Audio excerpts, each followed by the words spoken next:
El sistema de justicia en México y en la Ciudad de México también es una porquería. Todos hemos llegado a escuchar de por lo menos un caso de impunidad en nuestro país. Alguna historia de abuso y corrupción, alguna víctima de arbitrariedad o de alguien cumpliendo una condena injustamente. ¿Se acuerdan ustedes de Presunto Culpable? Ese estremecedor documental presentado en 2008 develó de forma clara cómo es que funciona el sistema de justicia en México y cuáles son sus vicios. Aquel reportaje nos mostró la cruda realidad de las personas en prisión.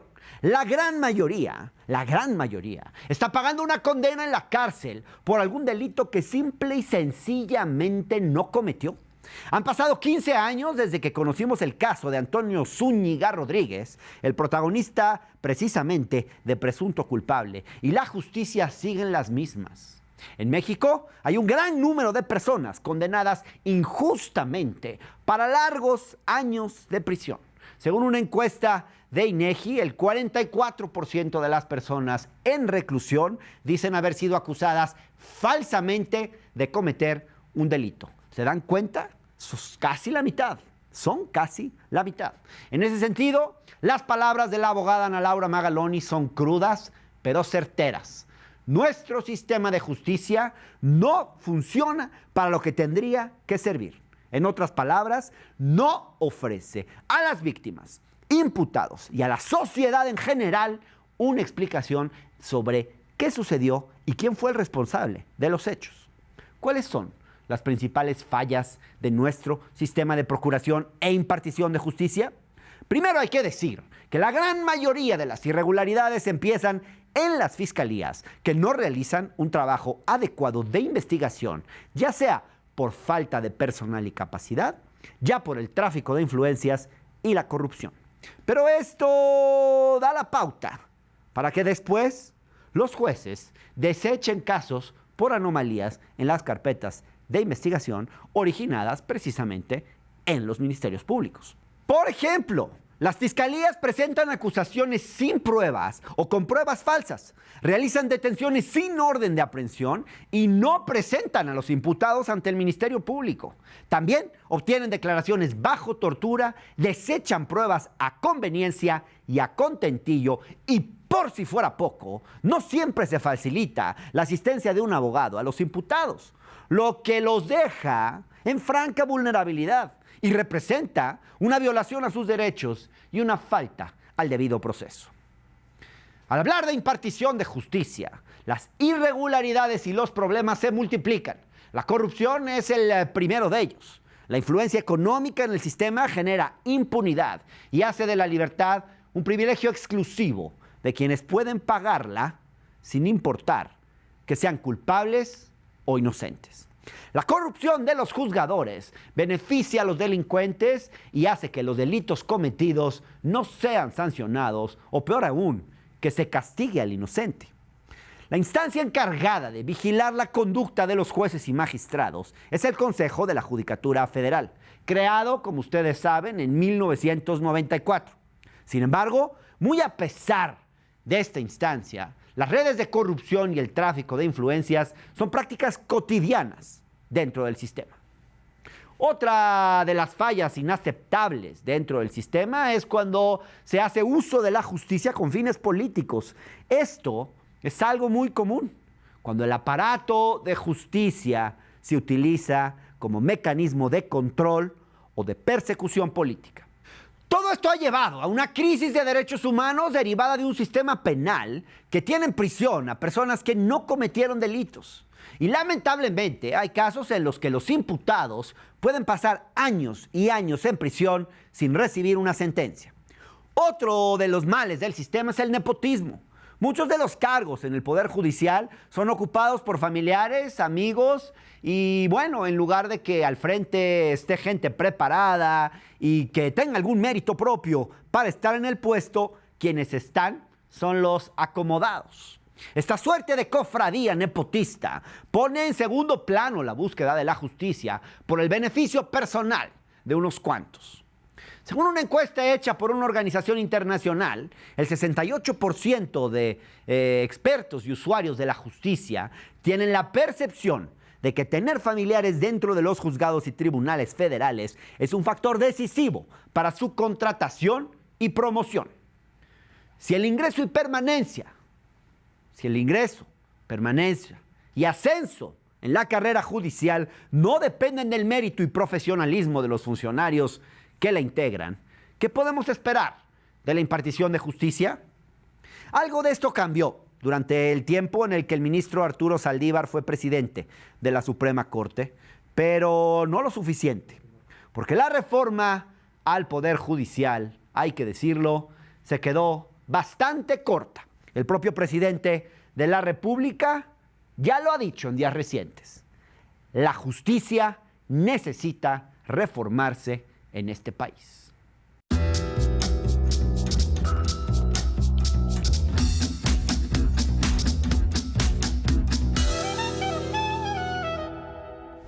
En meses recientes recibimos en el Octágono a través de nuestras redes sociales mensajes de personas buscando un espacio para contarnos sus historias truculentas de injusticias en el sistema de justicia, el sistema de procuración e impartición de justicia.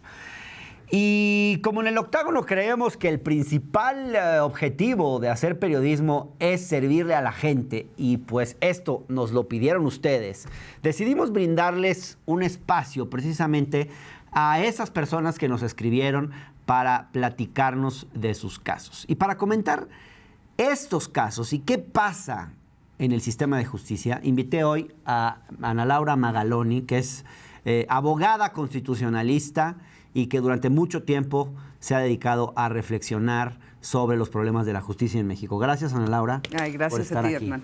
Oye, se me ocurre que podemos empezar a abordar el tema un poco reflexionando. Bueno, tú has dicho, y lo mencionamos en la cápsula, que tenemos un sistema de justicia que no sirve para lo que tendría que servir. Y eso es muy grave. ¿Cómo te imaginas un sistema de justicia ideal? O sea, ¿cómo sería un sistema de justicia que realmente funcionara? Claro, problemas siempre va a haber, vamos, pero el problema aquí es que es completamente disfuncional. O sea, no sirve para su cometido principal y eso es muy grave. Tuvimos un cambio hacia el sistema penal acusatorio en 2008 y parece ser que las cosas no cambiaron tanto. ¿Cómo te imaginas el sistema de justicia de tus sueños? Y además estamos hablando del sistema de justicia penal en particular, ¿no? Sí, o sea, porque luego podríamos claro, hablar del sistema de justicia en general. Que es aún más amplio. Que es Sí. Y el sistema penal está para castigar y para perseguir las conductas más graves, o sea, las que se castigan con cárcel. O sea, cuando el juez te impone una sentencia, no es un asunto de dinero. Es un asunto de que te privan de la libertad, te vas al bote por años. Ese es el castigo más severo. Acabaron con tu vida. Acabaron con tu vida y la de tu familia y los ingresos familiares y se vuelve un drama la cárcel. ¿Y cuándo se merece uno ese castigo y por qué? Esa es la prueba la prueba maestra del sistema de justicia penal. ¿Estamos seguros que los que están en la cárcel son? ¿Cómo se les demostró? ¿Con qué evidencias? ¿Qué pasó para que llegaran a la cárcel? Y lo que tiene nuestro sistema penal es que nunca convence. Convence muy poco. No, tenemos dudas de que la calidad de la evidencia sea suficiente para imputarle a esta persona un homicidio, para sancionarla hasta 120 años de prisión por un secuestro, para quitarle la posibilidad de tener una vida con su familia y tal por un robo agravado. Esas cosas en nuestro sistema se procesan muy mal. Y se procesa sobre todo muy mal si eres pobre. O sea, y hay un sesgo del sistema muy fuerte a quien se puede defender y quien no se puede defender. Entonces, la primera gran característica de un sistema de justicia penal tendría que ser parejo, ¿no? Tendría que ser no ensañarse con los que menos tienen. Segundo, tendría que tener un estándar de prueba a prueba de balas. Tercero, tendría que tener capacidad de defensa el otro, de presentar sus argumentos y de decir por qué son inocentes y de que lo oigan. No existe eso. No existe. esta cosa del un sistema adversarial es un sistema en donde las dos partes, Ministerio Público y el que quieren meter a la cárcel, están en igualdad de circunstancia y discuten y presentan pruebas y se defienden. Pero no se suponía que eso es lo que se iba a lograr con el nuevo sistema penal acusatorio. Nadie quiso ese sistema. Ese sistema nació herido de muerte, porque nació en la reforma constitucional del 2008 y fue una negociación entre PRI y PAN, mientras que Calderón quería poderes extraordinarios para perseguir el narcotráfico y el crimen organizado, como eran intervenciones telefónicas, forma de hacer cateos y esta mano dura, el arraigo famoso. Los priistas decidieron que eso era muy duro dárselo y que lo balancearan con una reforma garantista, que era esta otra del sistema acusatorio. Pero lo que hizo Calderón es meter la reforma del 2008 en el cajón y dejar que pasara el tiempo, porque había 8 años para implementarla. Y luego llegó Peña, 3 años antes de que acabara el sistema, o 1 año antes de que venciera el plazo, y la sacó del cajón, aprobó un código nacional, y eso es la reforma. Pero en el papel estaba bien esa reforma de 2008. En el papel todo suena muy bien. Lo más complicado de las reformas y de cualquier... Ese asunto que baje a tierra. Porque se hablaba, por ejemplo, de la creación del juez de control, otra, digamos, del juicio oral, otro juicio de ejecución penal. Te voy a decir, digamos, acertar, o sea, en el papel. Por primera vez, las pruebas que el Ministerio Público recababa en la agencia del Ministerio Público no entraban en automático al juicio como válidas. Las tenían que volver a descargar en la audiencia. El juez de control estaba ahí para verificar que la detención no fuera arbitraria e inmediatamente dejarte en libertad si lo era, para admitir los elementos de prueba que... O sea, en la arquitectura es una reforma muy compleja de hacer, pero en la arquitectura está bien pensada. El problema es los vicios que tenía nuestro sistema de procuración y impartición de justicia y la posibilidad de cambiarlos con esa reforma. Y nadie se propuso. Y te digo por qué, Hernán, porque siempre todos los políticos en México han querido controlar políticamente las fiscalías. Porque es muy poderoso. Poder amenazar con la fiscalía a tus enemigos, poder someter a tu... Ese ha sido un instrumento de gobernabilidad. Este gobierno federal. Pues yo no veo una fiscalía autónoma. Y no veo que exista ya en el debate la idea de que tiene que ser autónoma. O sea, yo veo que las fiscalías en nuestro país sigue siendo un apéndice de los poderes ejecutivos. Y eso le frena mucha capacidad de transformación, porque si tú quieres para una cosa la fiscalía, no la vas a tener para otra. Claro. Ana Laura, quiero proponerte una dinámica. Tenemos 3 casos. Podrían ser miles, hay miles de casos, pero tenemos 3 que queremos contar, donde lo que se ve es que la justicia terminó brillando por su ausencia. En el primer caso, vamos a hablar de un problema de vecinos. Es un problema de vecinos, pues bueno, como muchos sabemos, la convivencia pues suele complicarse a veces cuando alguna de las personas que viven en tu condominio o en tu calle pues no saben arreglar las cosas, digamos, de manera civilizada. Y ahí, pues bueno, esto que vamos a ver le pasó a Eduardo Cárdenas, una persona que después de tener varios altercados, vio, digamos, cómo las cosas iban subiendo de tono, hasta que digamos, una disputa con un vecino llegó a mandarlo a la cárcel, cuando fue un vecino que se le metió a su casa y él, pues en defensa propia, tuvo que sacarlo pues a golpes porque estaba, digamos, irrumpiendo en su domicilio y agrediéndolo. Según el testimonio que nos cuenta, nosotros no tenemos elementos para hablar de la versión del otro, digamos. Sí. Entonces no estamos hablando de la inocencia o la culpabilidad, pero lo que queremos ver son estas historias porque sí dan cuenta de una larga serie de irregularidades en el sistema de procuración de justicia desde que llegaron las fiscalías hasta la forma en la que se les hizo justicia, entre comillas. Entonces, ¿qué te parece si empezamos con este primer caso? Un altercado con un vecino problemático y prepotente hizo que Eduardo Cárdenas pasara 11 meses en prisión e incluso que pueda regresar. Una tarde, luego de una discusión, este vecino ingresó violentamente a casa de Eduardo, golpeándolo enfrente de su esposa e hija, quien llamó al 911 para pedir ayuda de la policía. Los agentes llevaron tanto a Eduardo como al vecino a la alcaldía Benito Juárez, donde se debía levantar la denuncia. En el camino, Eduardo fue amenazado por su vecino, quien dijo que tenía amigos en la alcaldía. Al llegar ante la autoridad, el fiscal de turno le dijo que primero tenía que certificar las lesiones, por lo que impidió que se abriera la carpeta de investigación.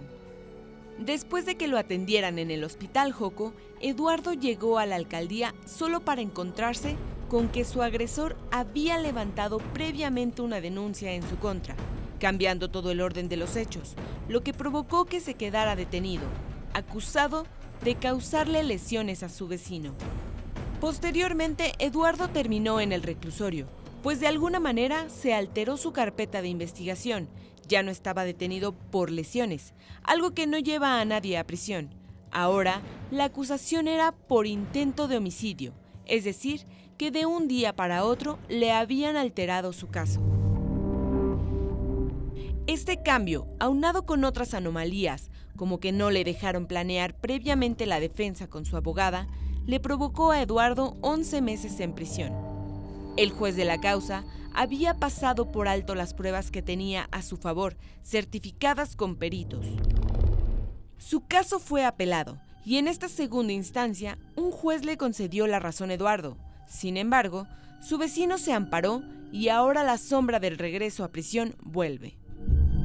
En este caso, vemos cómo las anomalías se acumulan. Tenemos amenazas, alteraciones a una carpeta de investigación, negación de levantar una demanda, una negativa a tomar en cuenta las pruebas válidas por un perito, influyentismo, fabricación de hechos y testimonio de personas que no estuvieron presentes durante la agresión. Esto fue lo que nos dijo Eduardo Cárdenas. ¿Cómo es que tú vas a presentar una denuncia, no te dejan presentar una denuncia y terminas en los separos? Pues aquí básicamente, efectivamente, esta persona, Daniel Robles Chávez, utilizando amistades dentro de la delegación, nos exigen dinero para liberarnos. El agente del Ministerio Público, Mario Mondragón. ¿Él personalmente les pide dinero para poderlos liberar? Sí.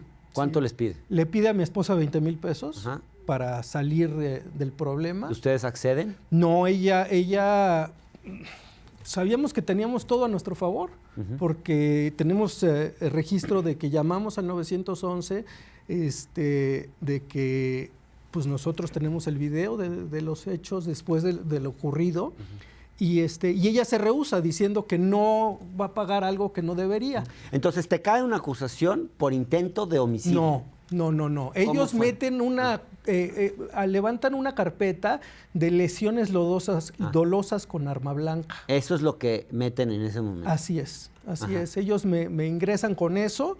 Mi esposa trata de declarar en la carpeta, se lo impiden, la amenaza este señor Mondragón de que la va a detener a ella después de que se niega a pagar el dinero.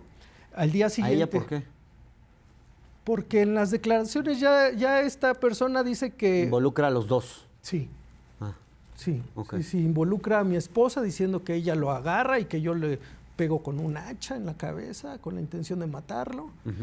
El chiste es que al día siguiente ella, por insistencia, quiere declarar en mi carpeta, y estas personas, de forma increíble, abren otra carpeta en otra agencia del Ministerio Público con allanamiento de morada. Entonces, en ese proceso, yo me quedo indefendido en mi carpeta. Al día siguiente me dicen que ya se arregló todo, que yo nada más tengo que declarar. Subo, hago mi declaración y me meten al reclusorio sur. Ya en ese momento... ¿Con qué cargos? Ya lo habían cambiado con homicidio doloso en tentativa. O sea, habían metido lesiones en una agencia y luego van a otra agencia del Ministerio Público y meten otra acusación. No, diferente. En la misma cambian el delito, el supuesto delito de lesiones dolosas a intento de homicidio, porque lesiones no lleva prisión preventiva. De hecho, ni siquiera se ve en Ministerio Público, eso lo ve un juez. O sea, lo que quería esta persona era meterte en prisión. Así es, que lo consigue. ¿Y cómo es que lo logra? Pues amistad con el agente del Ministerio Público y con la gente que trabaja ahí. Y después esto llega a un juez. Sí, desafortunadamente, Hernán, yo entro a la cárcel durante la peor época de la pandemia. Entonces estábamos totalmente incomunicados, yo no puedo hablar con mi abogada y me vinculan a proceso. Se eligió una pésima abogada, desafortunadamente. O sea, ¿a ti no te dejaron contactar a un abogado? No, yo no pude hablar con la abogada hasta 5 minutos antes de que empezara la audiencia. ¿Cuánto tiempo pasó? Una semana. O sea, no pudiste llegar preparado a tu audiencia. Ni la abogada. Ni la abogada. Ajá. ¿Y ustedes no argumentan eso en el juicio?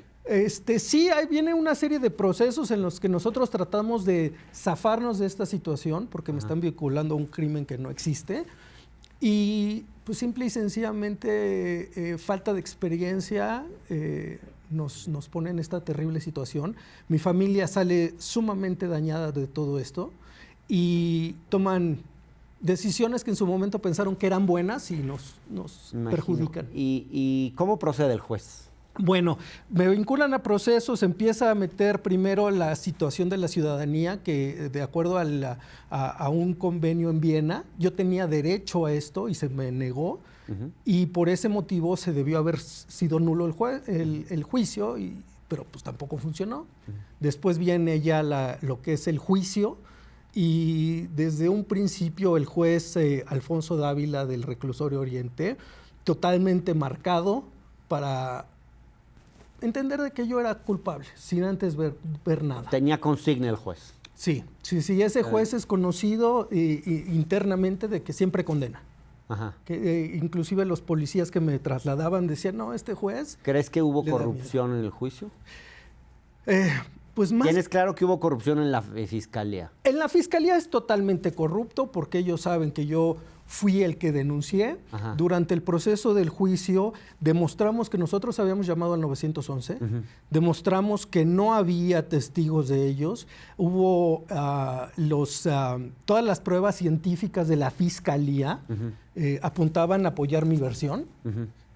Nuestros peritos, por supuesto, confirmaron esto. Y el juez hizo, pues, oídos sordos. Caso omiso de todas las evidencias Totalmente. que ustedes presentaron. Totalmente. Entonces, ¿te dictan prisión?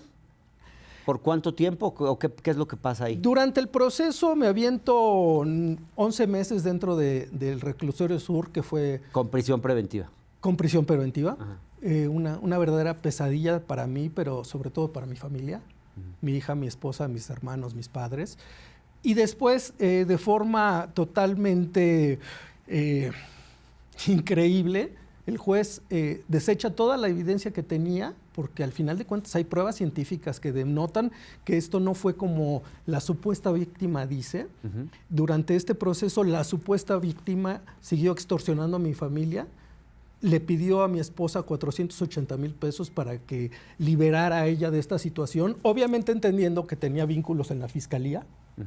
Y tenemos prueba de todo eso, se abrió otra carpeta en contra de esta persona, la cual pues nunca procedió por extrañas situaciones. Viene el juicio, el juez acepta el testimonio de una persona que dice que no estuvo presente. Acepta un testimonio de una persona que dice en su propia declaración que no estuvo presente cuando ocurrieron los hechos. Así es. Y testifica sobre esos hechos. Sí. Pues, ¿qué clase de juez hace una cosa así? Eduardo, logras salir de prisión. Bueno, de hecho, me condena el juez, dice que gracias a Dios yo no maté a esta persona, entonces pero que yo lo quería matar. Entonces, que si Dios no hubiera intervenido, pues yo lo hubiera matado. Entonces me condena a 6 años, 8 meses. Esos son los términos que usa el juez. Literal. Interesante los conceptos jurídicos del juez. Sí, mi hermana quería que llamaran a Dios para que testificara que él había pedido que... Sí, parece ser que es lo que se necesitaba. Pero bueno, te liberan. Se mete un amparo en contra de esa resolución. perdón, apelación en contra de Una esa... apelación. Sí, la cual surge efecto y yo salgo liberado sin ningún tipo de responsabilidad. Pero el tema no ha terminado ahí, el proceso no se ha cerrado y en este momento tú estás recurriendo a la Suprema Corte de Justicia de la Nación para que decida tu destino porque todavía quieren que regreses a prisión. De hecho, salió esta persona, mete un amparo en contra de esa resolución de que me libera de responsabilidad. Y en el amparo, los magistrados de forma extraña concuerdan que sí lo quería matar. Bueno, ahí tienen ustedes esta historia que nos contó Eduardo Cárdenas. ¿Cómo ves, Ana?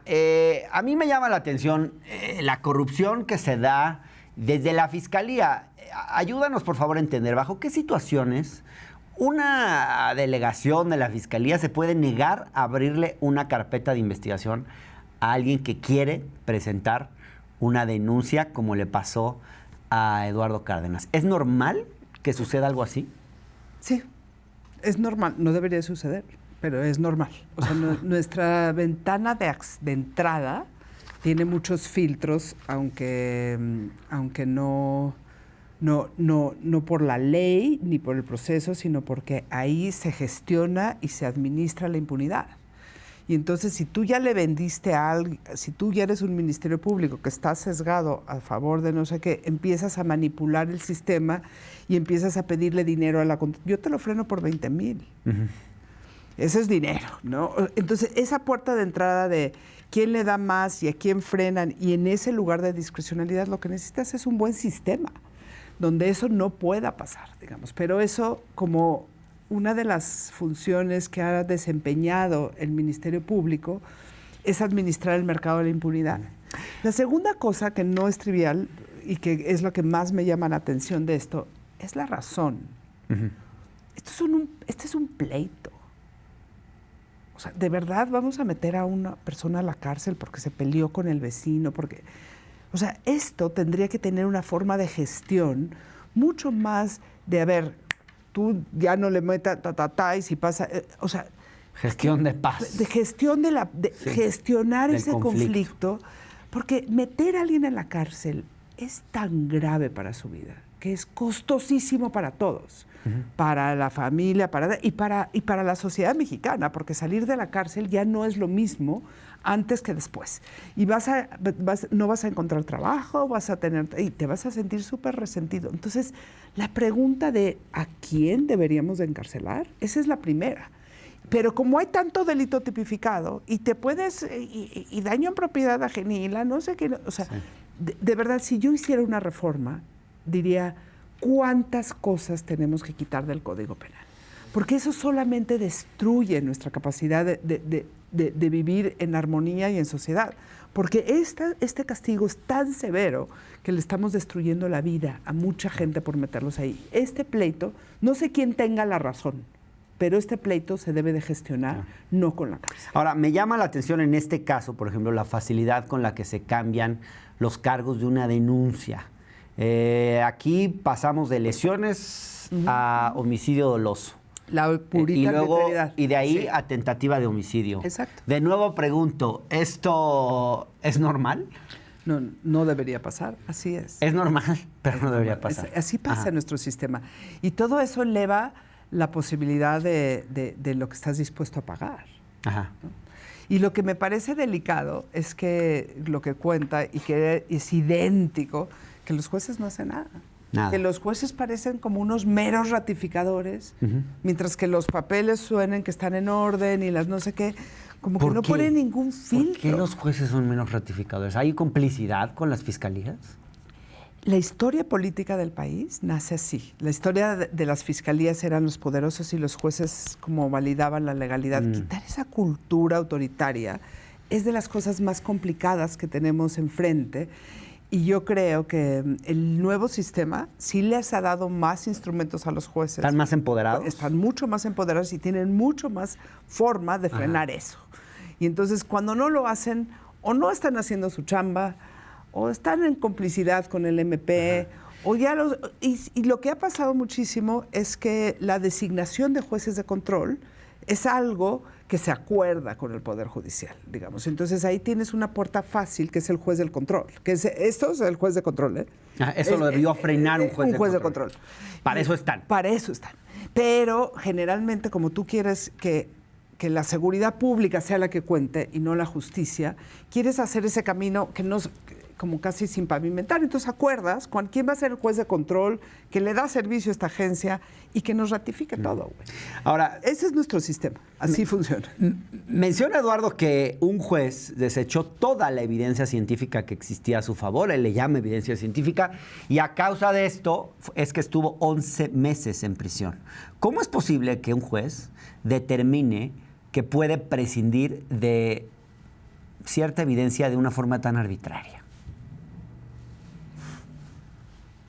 Bueno, es una pregunta retórica tal vez, ¿verdad? Sí, eso, o sea, primero se tendría que saber que estamos frente a un juez que quiere poner límites, que quiere decirle al ministerio un momento. Claro. Y no estamos seguros que siempre estamos frente. Claro. Podemos llegar a estar frente a ese juez, pero yo no estoy seguro que siempre estemos frente a ese juez. Bueno, Ana, quiero invitarte a ver otro caso que seguramente conoces porque este ha sido muy sonado. Llegaron a la Corte Interamericana de Derechos Humanos. Se trata del récord mundial de personas que han pasado más tiempo encarceladas sin sentencia. Fueron 17 años los que Daniel García y Reyes Alpizar estuvieron en prisión acusados de un homicidio. Parece ser que es un caso bastante político. Vamos a verlo. En el año 2001, la regidora panista de Atizapán, María de Los Ángeles Tames, fue asesinada cuando investigaba presuntos actos de corrupción en la administración del alcalde panista de Atizapán, Juan Antonio Domínguez Zambrano. La Fiscalía del Estado de México, de forma espectacular, sacó en tiempo récord una versión de que el entonces presidente municipal había contratado a algunas personas para que la asesinaran, entre las que estaba Daniel García. Para sostener esta versión, se detuvieron a 15 personas que, mediante tortura, declararon lo que le convenía a la entonces Procuraduría del Estado. Sin embargo, había diversas inconsistencias en el proceso. Las personas detenidas no se conocían entre sí y tampoco había pruebas de que hubieran estado juntos en los hechos.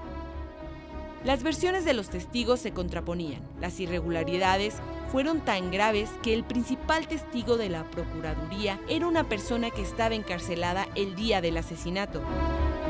Por si fuera poco, su caso fue ventilado en los medios de comunicación no solo a nivel nacional, sino internacional, algo que revictimizó a los acusados. Daniel García y Reyes Alpizar vivieron más de 17 años en prisión preventiva oficiosa, acusados y sin sentencia. Incluso fueron condenados a 35 años de prisión, de los cuales les están condonando los casi 20 que llevan en prisión preventiva. El pasado 18 de marzo, una sala penal del Estado de México exculpó a Reyes Alpizar, pero confirmó la sentencia a Daniel García, algo que sin duda seguirá siendo noticia, pues en el juicio ambos fueron acusados con las mismas pruebas. En este caso podemos ver irregularidades como fabricación de testigos y pruebas. También hay testimonios obtenidos mediante tortura, tanto física como psicológica, revictimización de medios y nepotismo judicial. Escuchemos a Daniel García y Reyes Alpizar.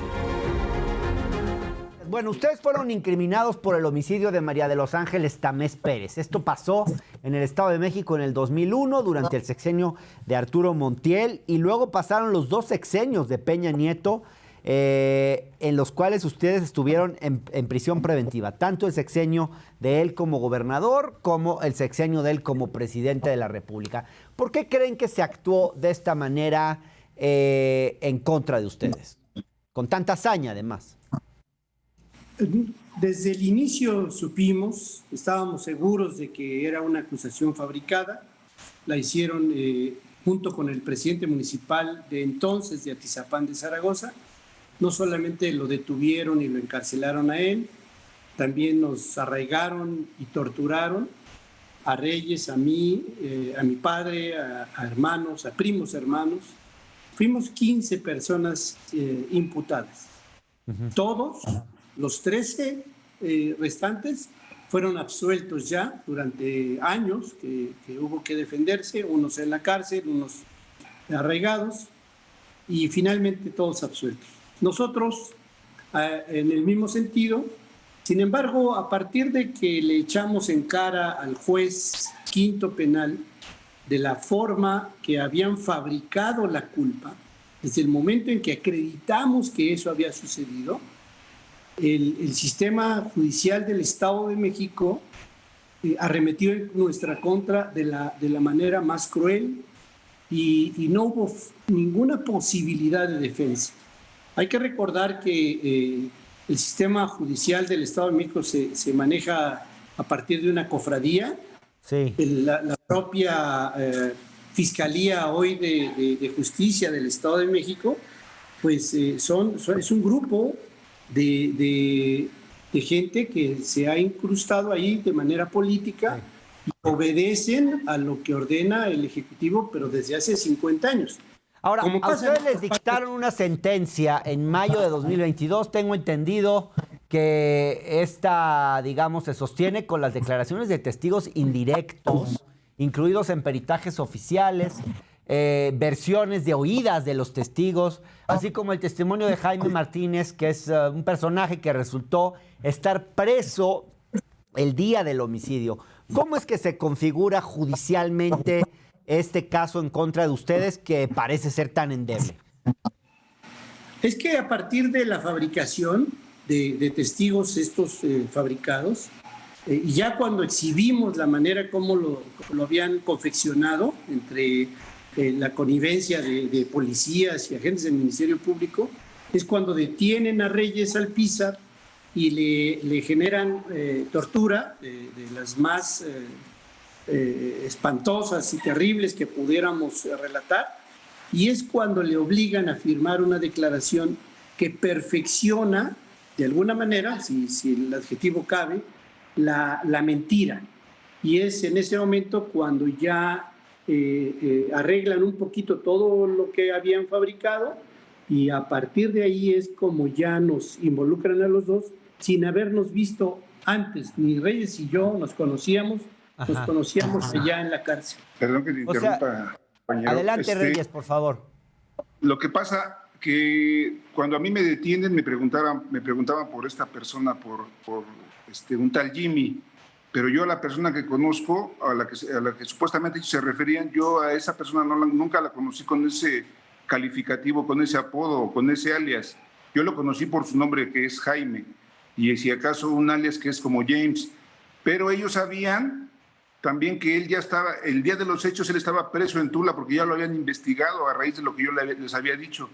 Y entonces a mí me dijeron que a ellos les valía, ya sabes cómo se expresan ellos, sí. Y les valía a ellos madre que estuviera donde estuviera. El chiste es que yo tenía que decir que el presidente nos había mandado a Jaime y a mí a eliminar a esta persona. Yo pude negarme mucho tiempo, sin embargo, ya no pude negarme hasta como por el día 28, que fue cuando fueron por mi madre y me la pusieron enfrente, y fue cuando empezaron a ejercer presión psicológica contra de mí, diciendo que también la iban a meter a la cárcel por una cuestión de narcotráfico, y pues mi madre ya tenía casi 80 años, entonces pues para mí fue difícil. Yo lo que tuve que hacer en ese momento, dije, bueno, pues yo no conozco a estas personas, no conozco quién es el señor Daniel García Rodríguez, ni mucho menos quién es Juan Antonio Domínguez Zambrano, ni mucho menos Isaías García Godínez. Yo los vine a conocer hasta el penal de Tlalnepantla, Barrientos. ¿Cómo es que declara en contra de ustedes un personaje que resultó estar preso el día del homicidio, y qué trascendencia tiene que la declaración la haya hecho esta persona? Porque en teoría me imagino que estaría testificando por algo que no pudo ver con sus propios ojos. ¿Estoy entendiendo bien? La declaración que le hacen a él es a través de un tercero, que es el que supuestamente le escucha confesar el homicidio en una fiesta. Y ese tercero era un ex policía, un bombero, que hacía las veces de testigo y que dijo que lo había encontrado, que lo conocía, que estaba en esa fiesta con Reyes Alpizar y que ahí escuchó por qué tenía dinero, porque había hecho ese acto.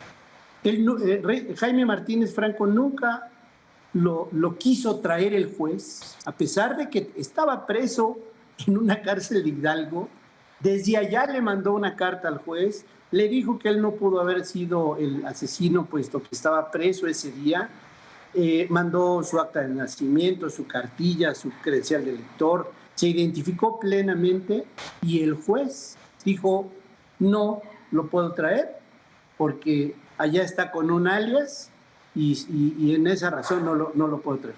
Ese juez al tiempo fue nombrado magistrado, extraordinariamente millonario, los secretarios jueces, el Ministerio Público hoy en día es juez, toda una cofradía, como comentaba yo, que es a base de premios. Sí. Todo mundo es ganón de esta condición. ¿De qué juez estamos hablando, Daniel? Alejandro Jardón Nava. Es por eso digo que es cofradía, porque el hermano, la sobrina, el hijo, todos son jueces. Ajá. Al igual que otras familias. Todos Y ahora este sujeto, este juez, ahora ya es magistrado. Ya es magistrado. Sí. Lo ascendieron, digamos, por su lealtad, digamos, a esta cofradía, como ustedes la llaman. Primero, su procurador de justicia. De Cuautitlán, Izcalli. De juez se fue de su procurador de justicia de Cuautitlán. El juez que continuó, porque hemos tenido 11 jueces. El juez que continuó también lo premiaron como subprocurador de Texcoco.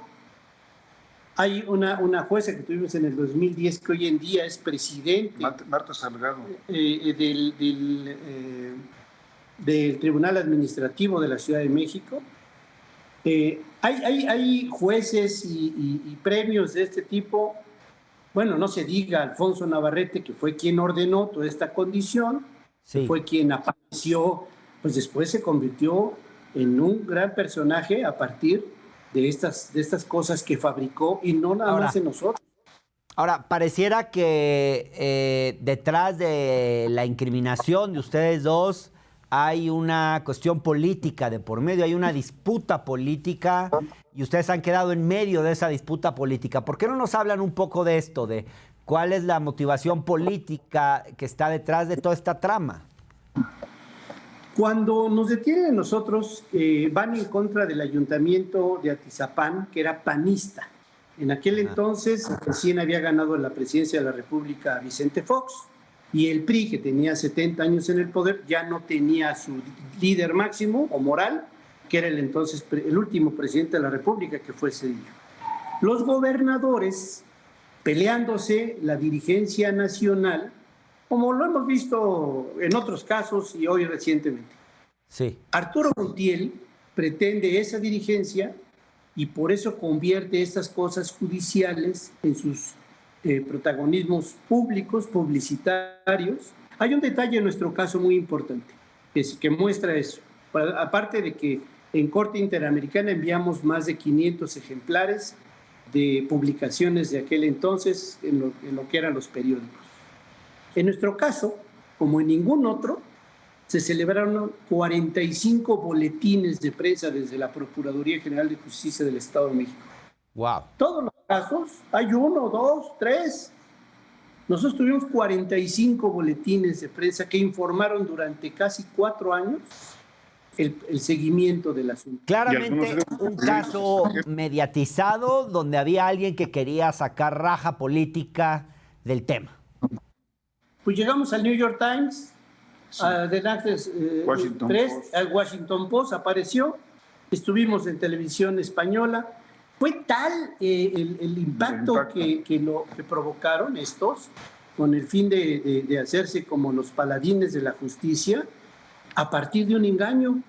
Lo peor del asunto es que también engañaron a la familia, haciéndoles saber o con mentiras de que habían resuelto un caso, que todo está sustentado en mentiras.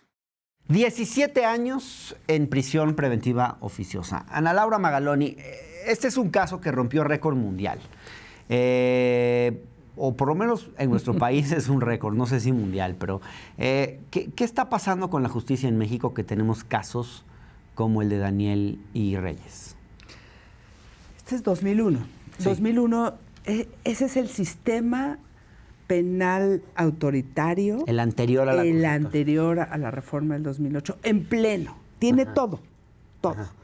Tiene la falta de una historia creíble, que no entiendes por qué inculparon a ellos. Tiene tortura. Tiene nada más un testigo de no sé qué. Tiene esta cosa de a todo mundo le vale gorro. Cuando llegas a la sentencia y ya los exculpar, dejas a uno y sacas al otro como para que no se vea tan mal todo el desmadre que hiciste anteriormente. O sea, así funcionó el sistema mexicano. Lo que vemos de cambios son quizá porque la democracia, porque los medios de comunicación, porque cada vez es más, o porque hay intentos de mejora. Pero lo que estamos viendo en ese sistema, ese es el sistema que tenemos el desafío de desarticular y desmoronar, y que no lo hemos hecho. Y lo que vemos en los siguientes casos es que prevalecen algunos elementos de ese sistema autoritario. Claro. Y lo que es durísimo es, ya les fregaron 20 años de su vida. Así es. Y nadie pide disculpas. 20 años de su vida. No, pues... O sea... Probablemente los mejores años de su vida. Y en la cárcel. O sea, te pueden... No sé, te mandan a un pueblo, o sea, dejas a tu familia. No, en la cárcel, la vida mexicana, en las cárceles del Estado de México. Ahora, en este caso de Daniel García y Reyes Alpizar, las autoridades recurrieron a la tortura para obtener declaraciones. Se les torturó a ellos y a sus familiares. ¿Esto no bastaría para sacarlos que ya, hubiera ¿no? que sacarlos ya? Sí, o sea, pero ve cómo es el sistema. Ajá. Se tarda. O sea, ¿sabes? Una de las características que tiene el sistema penal mexicano que toma muchísimo tiempo corregir un error. Y son batallas extraordinariamente extenuantes. Entonces... Bueno, ahí está el caso de Israel Vallarta. Exacto, idéntico. Sigue en prisión. Y bueno, a la misma Florence Cassés le tomó 11 años. O sea, como que los errores del sistema se resuelven muy lentamente. Como no importa porque ahí hay alguien en la cárcel. Lo increíble es que aún así haya gente como Gustavo de Hoyos que hoy está proponiendo cadena perpetua, penas de muerte. O sea, ¿cómo alguien en su sano juicio, con un sistema de justicia como este, propone endurecer aún más las penas? Eso es justo lo contrario de lo que hay que hacer, ¿no?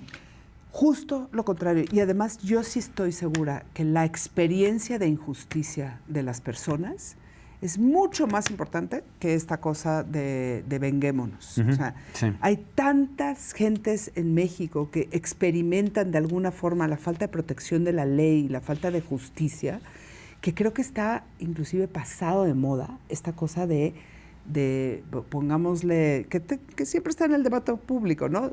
Cadena perpetua, los no sé qué. Eso solamente es venganza y es populismo, la verdad. Populismo punitivo. ¿no? Y ahora, a ningún lado bueno nos va a llevar. Ahora, uno de los puntos relevantes de este caso de Alpizar y García es el manejo mediático que tuvo. Nos contaron ellos que la Procuraduría General de Justicia les elaboró 45 boletines de prensa, digamos, en los que hablaban de su caso durante 4 años. 45 boletines para hablar de un caso durante 4 años. Es claro que aquí hay una persecución política y mediática. Sí, ¿no? Es el uso político de la justicia. Sí, me encantaría saber por qué les interesó tanto.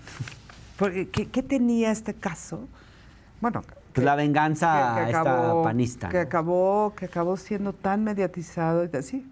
O sea, pero horrendo. Y fíjate qué lento llega el remedio de la Corte Interamericana. Sí. O sea, ese es el problema de la Corte Interamericana, baja demasiado lento. La misma Corte Interamericana también es lenta. O sea, si la Corte hubiera actuado antes... No, es que no es justo 20 años. O sea, 20 años ya... Sí, qué bonito que existan estos organismos internacionales, pero pues ojalá pudieran... su actuación pudiera verse con mucha más prontitud y eficiencia. ¿Cómo le podemos hacer para que sea más rápido? Claro. Esa es la pregunta de su relevancia. Claro. Pero, o sea, si están ahorita que no les quieren dar dinero y no sé qué, pregúntense cómo bajar rápido. Claro. Ahora, veamos el tercer caso, Ana Laura. Se trata de Jorge Ochoa García, quien fue detenido en 2019 acusado de un asesinato en el que hay 3 lugares diferentes marcados como escena del crimen, fíjate, y donde hay una sola prueba, perdón, no hay una sola prueba de que él estaba en la escena del crimen donde se cometió el asesinato. Y sin embargo, él está sentenciado a 27 años de prisión. Se le redujo la condena de todas formas, pero a 20, fíjate. Vamos a ver este caso. El 2 de julio de 2019, Jorge Ochoa es detenido sin mostrar una orden de aprehensión. Se le acusa de haber matado a un joven que vivía cerca de su casa y que tenía antecedentes de delincuencia. La madre de la víctima dice reconocer a Jorge, pero en 3 declaraciones que hace, cambia la versión de los hechos y asegura que fue inducida para identificarlo, porque el Ministerio Público le enseñó una sola foto de él, cuando por protocolo se deben mostrar al menos 5 para poder evitar sesgos en la investigación. Todos los testigos del caso, en sus declaraciones, aseguran haber estado a distancias considerables de los hechos, entre 20 y 30 metros, por lo que no hay posibilidad de una correcta identificación. Además, todos ellos también cambian sus versiones en 3 distintas ocasiones. El colmo de las versiones es que hay algunos testigos que declaran en actas no reconocer a Jorge. Todo esto podría resolverse con una reconstrucción de los hechos. Sin embargo, el juez no lo hace. Otra de las irregularidades es que hay una alteración en la declaración de Jorge en la Fiscalía de Homicidios. Asimismo, el juez le dictó sentencia sin tomar en cuenta las declaraciones y pruebas a su favor, y tampoco le permitieron hacer una denuncia ante la Comisión Nacional de Derechos Humanos. En este caso, podemos detectar anomalías como intento de extorsión, inconsistencias en testimonios de testigos, irregularidades en las carpetas de investigación, negativa de realizar reconstrucciones de hechos, inducción de identificación y detención arbitraria, así como fallas al debido proceso. Jorge Ochoa y su pareja Rodolfo Brindis aseguran que fueron extorsionados por la familia de la persona asesinada e incluso que fueron perseguidos y que les dispararon en su contra cuando iban en su auto. Esto nos contaron.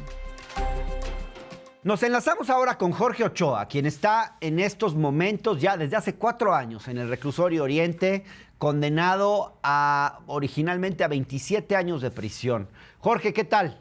Muy buenas tardes, Hernán. Estoy en el reclusorio Oriente, llevo casi 4 años acusado de un delito que jamás cometí. El Ministerio Público nunca demostró bajo ninguna prueba, con ninguna prueba, que yo haya participado en ningún homicidio ni en ningún delito. No comprobó de ninguna manera. Hubieron 17 informes de policía de investigación, los cuales solo se hicieron conforme a la carpeta. Habían 8 casas con cámaras de videovigilancia. Jamás se sustrayeron los videos para yo poder comprobar mi inocencia. Me han violado todos mis derechos, no me han permitido desahogar mis pruebas. El juez del extinto juzgado 58, él se da cuenta que mi parte acusadora está mintiendo junto con sus testigos, a los cuales se les mostró fotografías de mi persona que la ley prohíbe, el Código Nacional de Procedimientos Penales prohíbe que se les muestre a los testigos fotografías impresas, fotografías de cualquier tipo para reconocerme. Se les da mi nombre para que ellos me acusen. Jorge, te interrumpo un momento. Entiendo que a la madre de la víctima de este homicidio le inducen básicamente la acusación en tu contra porque no le muestran todas las opciones, sino que directamente le piden que reconozca tu rostro. Exactamente, y se les da mi nombre, o sea, está inducido, los testigos son totalmente inducidos. Ellos mismos dicen en su declaración en juzgado, dicen, al señor yo no lo conozco, al señor se me mostró su fotografía, al señor me dieron su nombre, pero yo no lo conozco al señor, yo por eso hice un retrato hablado de quién mató a esta persona. Sí. Retrato hablado que yo no tengo ninguna característica física, yo mido 1.70, la persona, el testigo dice que son 1.90, otro testigo dice estar exactamente a 20 metros o 30 metros detrás de mi vehículo. Reconocerme por el espejo de retrovisor, sí, pero le preguntan la placa de mi vehículo y jamás, o sea, ahora, entiendo que se hizo un careo de eso, Jorge, ¿es correcto? ¿Hubo un sí, careo? se hace un careo, también se le pide a mi parte acusadora hacer un croquis del lugar de donde se encontraba ella en el momento de los hechos, y ella se niega totalmente. Su propio testigo le agarra y le dice, no, a ti no te constan los hechos, yo por eso te toqué el zaguán para irte a avisar que mataron al güero. O sea, los propios testigos han desmentido, no los míos, los testigos de mi parte acusadora, sus propios testigos han desmentido a mi parte acusadora. Entiendo que hay hasta 3 versiones se han dado del crimen, 3 o 4. Son 4 versiones que se han dado, que ha cambiado mi parte acusadora, distintas, o sea, y han sido 3 lugares que se cambian distintos de los hechos. Uno de ellos dice que fue en tal calle y tal calle. El peritos dice que es entre otra calle, Morelos, y entre otra calle. O sea, cada quien da una versión distinta. Digo, es totalmente... No han permitido en absolutamente nada. Yo les he querido demostrar, les solicité una reconstrucción de hechos, les solicité una inspección ocular para que se diera cuenta su señoría, la juez del juzgado 17, Mónica, porque primero estaba yo en el 58, luego me cambian al 17, que es la juez que ella me condena, ¿sí? Y para demostrarle mi total inocencia, que yo no participé, yo no tuve nada que ver en este asunto. Sí, yo pasé, sí, lo sigo diciendo y lo voy a sostener y se lo sostuve, sí, pero hay algo muy raro detrás de todo esto. Tú no matas a alguien y los hijos de esta señora quieren matarme, desaparecieron esa carpeta de investigación. Los hijos de la señora quieren extorsionarme, o sea, ¿cómo matas a alguien y quieren extorsionarte? No haces algo así. No te matan a un familiar y tú lo primero que vas a querer es extorsionar a la persona que mató a tu familiar, sino quieres justicia, y es lo que yo quiero, claro. Justicia, que se haga algo verdadero. Jorge, dices que solicitaste una reconstrucción de los hechos a la jueza. ¿Qué pasó? ¿Te negaron ese derecho? Lo negó totalmente, me lo ha negado, lo hice desde la contestación del inicio de la demanda, lo hice verbalmente. Ella me mintió al decirme, la juez Mónica me miente al decirme, ¿sabe qué? No se preocupe, voy a calificar conforme a derecho. Dije, vaya, con solo leer las mentiras que están puestas ahí, dije, con eso se va a dar cuenta de la verdad. Pues no es cierto. O sea, a final de cuentas me condena, queda el juez Freddy y yo le hago saber, oiga, ¿qué fue lo que pasó? Esto está mal. Y él solamente se ríe y me dice, pues váyase al amparo. Le digo, no, pues eso yo sé, pero esto está mal, o sea, yo soy inocente, por favor, está en sus manos, señor juez, poder hacer algo, que se reconstruyan los hechos, que haya una investigación. ¿Y qué es lo que hicieron? Al revés. Me prohibió leer absolutamente, me daban los acuerdos a firmar y no me permitían leerlos. Le doy parte a la Comisión Nacional de Derechos Humanos, a la Comisión de la Ciudad de México, y ellos me contestan que ellos no pueden hacer nada. Pues ahí lo tienen. Las máximas autoridades, como es al presidente de la República, al presidente de la Suprema Corte, a la jefa de gobierno, le ordenan al director de la Defensoría de Oficio, y se supone que una licenciada llamada Estrella, ella se ve conmigo, me da un sobre cerrado, que es mentira, jamás nadie se presentó conmigo, jamás nadie, y todavía me dejan en estado de indefensión. O sea, han estado violando cada vez mis derechos una y otra vez, no tengo defensa, estoy en estado de indefensión, solicito urgentemente ayuda a la población, a mis amigos de la universidad, de la UNAM, del CCH, a todos mis vecinos, a mis clientes, a la gente que realmente me conoce, que sabe que soy una persona inocente, que soy una persona de conducta intachable, que jamás me permitiría hacer una cosa tan baja, una bajeza tan horrible, pero sí quiero justicia para este joven, quiero saber quién fue realmente el que lo mató y esa persona realmente pague, porque la ley es precisa, la propia Constitución dice que es obligación de la autoridad o sea, buscar al culpable y hacer lo que éste pague. Bien, Jorge. Te agradecemos mucho este testimonio que nos ofreces al Octágono. Gracias, Jorge. Te agradezco, muchas gracias.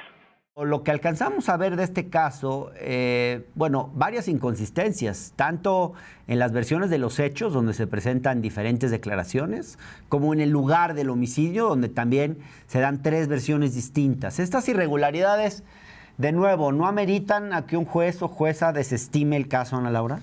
Pues exactamente es eso. O sea, el estándar de prueba es más allá de toda duda razonable. Ajá. La culpabilidad, más allá de toda duda razonable. El hecho que haya 3 versiones contradictorias, que cambien los hechos, que solamente sea de una identificación a tantos metros de distancia, todas estas irregularidades te permiten, si fueras juez, decir, pues no estoy seguro. Uh-huh. Eso debería de ser liberación. El que tiene la obligación de demostrar la culpabilidad es el Estado. Uh-huh. El Ministerio Público demuestra. Si no te la demuestran, sales. Y mientras que es el principio de presunción de inocencia, mientras que ese principio no sea vigente en nuestro sistema, cientos de historias de horror va a haber todos los días en los reclusorios. Y ese es justamente, y está muy bien terminar con este caso, el corazón del problema. Uh-huh. El corazón del problema, como decíamos al inicio, es ¿con qué pruebas te quitan la libertad en México? Claro. ¿Qué tan fuerte o débil es la evidencia? O cualquiera que se quiera vengar de ti te puede meter al bote. Mientras que sea esto segundo, ya nos fregamos. O sea, la libertad de nosotros, de todos nosotros, está en entredicho. Pero cuanto menos dinero tengas para defenderte, peor. Ahora, Jorge Ochoa nos platica que ha solicitado la reconstrucción de los hechos para esclarecer su caso. Esto nos dice también que es una petición que el juez ha rechazado. Esa es una prueba. No es la reconstrucción de los hechos, no sé si ya tenga tiempo de esa prueba. ¿Pero hay manera de exigir esa reconstrucción? Si ya te pasaste del tiempo probatorio, de ofrecer la prueba y ya te fregaste, digamos. Al menos que haya evidencia superviniente que pudiera darle lugar a que pudiera ampliar sus pruebas. Pero lo cierto es que con lo que tiene, con todas las dudas que hay dentro del expediente, debería de salir. Mire. O sea, me duele, es tan fuerte como el caso anterior. Hablemos un poquito 27 años, de las diligencias. Una investigación no debería ser, digamos, lo primero que tiene que hacer una autoridad. También es una pregunta retórica, pero ¿por qué es tan difícil hacer una mínima indagatoria para ver pues, que los argumentos y las pruebas de uno y otro lado simplemente no tienen consistencia? Porque eso es lo que uno esperaría de cualquier sistema de justicia, ya no en Suecia o en Dinamarca, de cualquier sistema de justicia normal. Que se llame sistema de justicia. Que sea un sistema de justicia. Totalmente. Eso es el problema. Eso es el problema. O sea, y además toda esta cosa de las indagatorias y uno de los corazones que tienes que extirpar de la Fiscalía es la forma en la que se hace la investigación. Ahora, llama la atención porque estos casos, Ana Laura, no sucedieron en Tamaulipas, no sucedieron en Chiapas, no sucedieron... sucedieron 2 de estos casos que hemos visto. Sucedieron los 3 son de la justicia local, pero 2 sucedieron en la Ciudad de México, 1 en el Estado de México. Uno pensaría, sí, en Tláhuac, uno pensaría que, pues que en la capital del país, de una ciudad como esta, una ciudad, importante, de las más grandes a nivel mundial, pues tendríamos que tener una justicia por lo menos mejor a la del resto del país. Un sistema de procuración e impartición de justicia cualitativamente distinto. Sobre todo pensando que aquí gobierna la izquierda desde 1997, que debiera haber un compromiso más fuerte con la justicia, sobre todo pensando que además, pues lo mínimo que se espera de una ciudad tan importante, pues es por lo menos que existe una justicia funcional, porque pues eso también de eso dependen, saliéndonos un poco del ámbito penal, pero también depende, por ejemplo, que ciertas inversiones se materialicen. Yo diría que hasta el propio capital necesita de un sistema de justicia funcional. ¿Por qué? ¿por qué la Ciudad de México no tiene una justicia, y me atrevo a decir, cualitativamente mejor que la del resto del país? Nunca la ha tenido. Ajá. Y además es un sistema de justicia en nivel de tribunales muy demandado.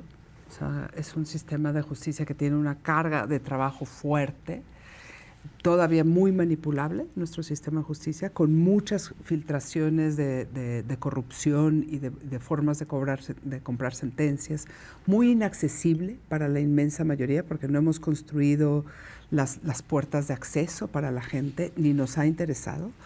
Y yo creo que lo que tú dices es cierto, no solo es porque es la capital, sino porque es un sistema que es referencia para los otros. Entonces, la reforma a la justicia penal local y la de la Ciudad de México en particular sigue siendo una reforma pendiente. Y te voy a decir una cosa por la que siempre me dedico al sistema de justicia.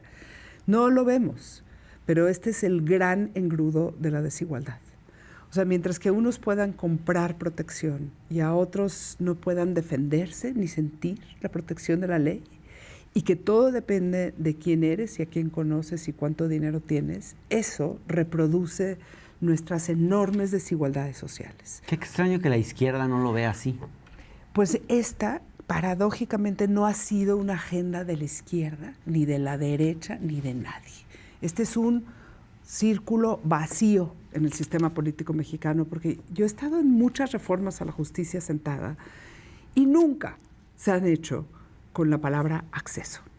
O sea, acceso te da una posibilidad de que ya no te traten verticalmente, que da miedo.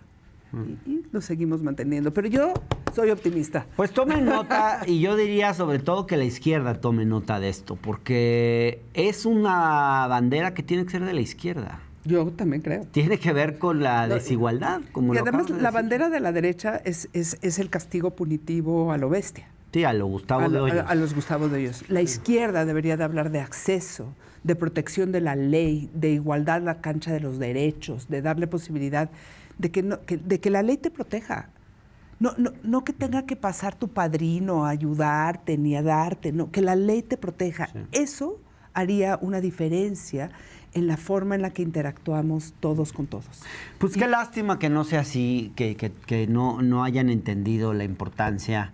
Creo que es una de las deudas de la izquierda que ha gobernado esta ciudad, la verdad. Digo, yo del Estado de México no espero gran cosa, gobernado por priistas desde toda la vida, pero sí creo que a la izquierda le deberíamos exigir mucho más. Y aparte, qué padre contrastarlo. Sí, claro. Qué padre podría ser contrastarlo. Ajá. Donde gobierna la izquierda hay sistemas de justicia que funcionan.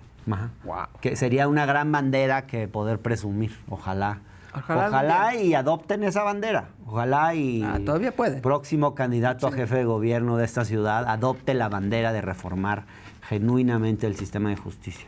Gracias Ana Laura por haber venido al Octágono, y gracias a ustedes una vez más por seguirnos, y hasta la próxima.